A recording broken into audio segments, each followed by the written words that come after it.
মারপ্যাচ পিছনে ফেলে এবার সরাসরি যুদ্ধের ঘোষণা দিয়েছে ইরান। হরমুজ প্রণালী ঘিরে উত্তেজনার মধ্যেই ইরানের পার্লামেন্টের ডেপুটি স্পিকার হামিদ রেজা হাজি বাবাই জানিয়েছেন, ওই নৌপথকে কেন্দ্র করে একটি বিশেষ কমব্যাট ইউনিট গঠন করেছেন দেশটির আইন প্রণেতারা।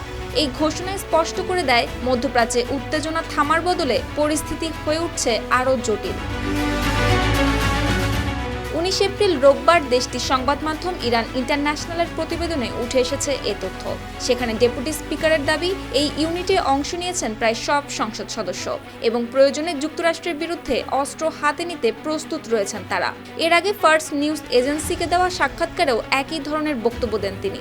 সেখানে তিনি বলেন, খার্ক দ্বীপসহ গুরুত্বপূর্ণ স্থানে সম্ভাব্য স্থলযুদ্ধের প্রস্তুতির অংশ হিসেবেই এই ইউনিট গঠন করা হচ্ছে। তার ভাষায়, যুক্তরাষ্ট্র ওইসব এলাকায় সেনা মোতায়েন করতে পারে অথবা অস্থিরতা সৃষ্টি করতে পারে, এমন আশঙ্কা থেকেই এই প্রস্তুতি। সুপ্তি রায়, RTV।